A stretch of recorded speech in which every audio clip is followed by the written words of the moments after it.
Welcome back to the Ruby Tuesday. My name's Ruben and this is my review for Hot Skulls. But before I get into that, as with every day this week in December, we are opening a Star Wars mini pop figure advent calendar. We're on day number 3. Let's jump in.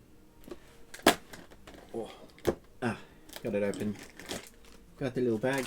I wonder what it is today. Popular, tiny little bounty hunter.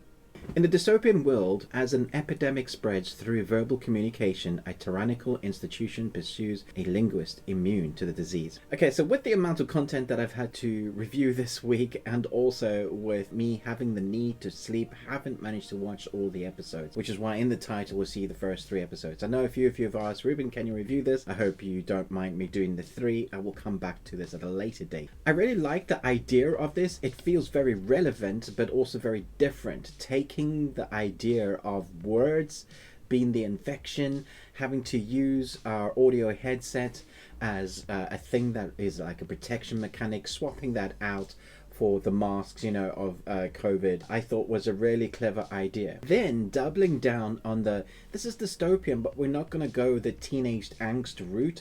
I was so thankful for that. I thought it was beautifully done. I felt like it was something I could sink my teeth into. And so we get our protagonist, who has a version of aphasia, and it's the reason why he can't get affected to a degree where you turn into a jabber. It feels very threat level all the time. There's an intensity there all the time. Apart from the government who has taken over control of people, not wanting to let that go, we've seen versions of the dystopian future like this. I do like the sets of how they've shown us control. Reminds me of The Last of Us 2, sort of the blockades, how they show us how people can be herded into different sections. We've seen various versions. This is also a Turkish series, I believe. And for me, the movies between Turkish and the series can often be a bit miss or hit. I think it's one of my most popular reviews on YouTube, the first season, and then they did up to 4th season, and the disparity between those two is massive. So I came into this series with a bit of trepidation. And I think the acting is actually fantastic. So far, everybody's bringing their A game. I listened to in the original language, reading the subtitles, and that's a little bit of a drawback because actually the language and how it's spoken is very fast, frenetic, and fluent. I guess that's always the case with your own language. You're used to talking in a certain amount of speed. But because there's so many words that you're reading on screen, you're often reading it and then feeling you're missing out on what's going on screen. It does take, probably took me about half an hour, maybe 40 minutes to really kind of get my brain into that speed of going. And I do feel tired at the end of the episode. So it's like, wow, that was a lot, because it is dialogue heavy. There's a lot going on with our characters. There's a nice sort of love arc, but you never know if it's a love arc. With our character having aphasia, you don't quite know what is real and what is not, and they play with that a bit.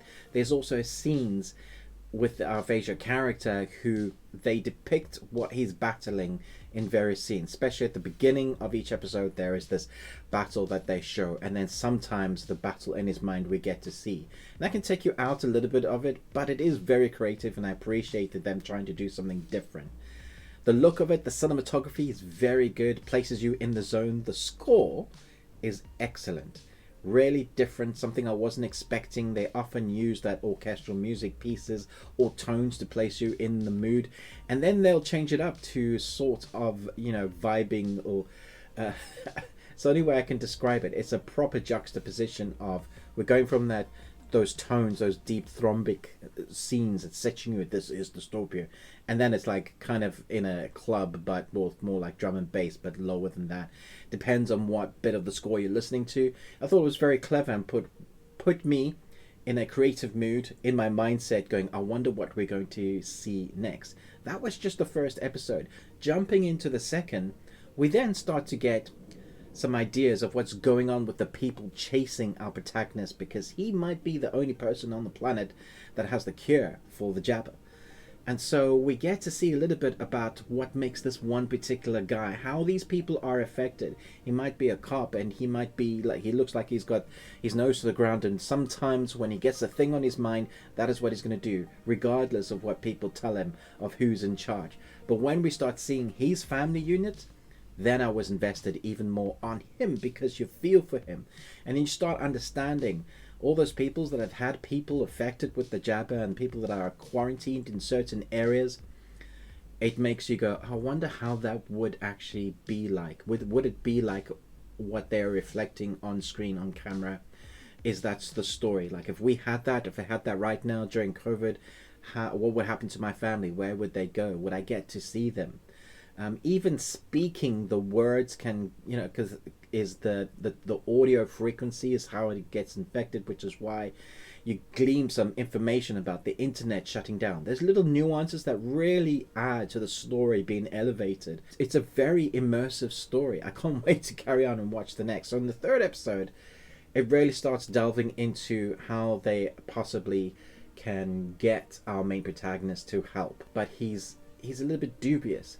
And so we have a nice structured arc, revealing bits from both sides, revealing the story, but there's a nice big mystery that keeps you wanting to watch more. From costume design to set design to score and acting with the dialogue they're given, thoroughly enjoying this. This is going to probably end up being on like the high Nicolas Cage ranking if it sticks the landing. I have noticed a few people saying this is a limited series, so if you watched it already, let me know in the comments below. Do you think they could do a sequel, or is this a fully just one-time watch? Hopefully by the time I do our podcast with Movies and Munchies at the best thing we watch, I would have watched the entire series, and then I can talk about the ending. But for now, I'm thoroughly entertained by this. This is very different, very new for me.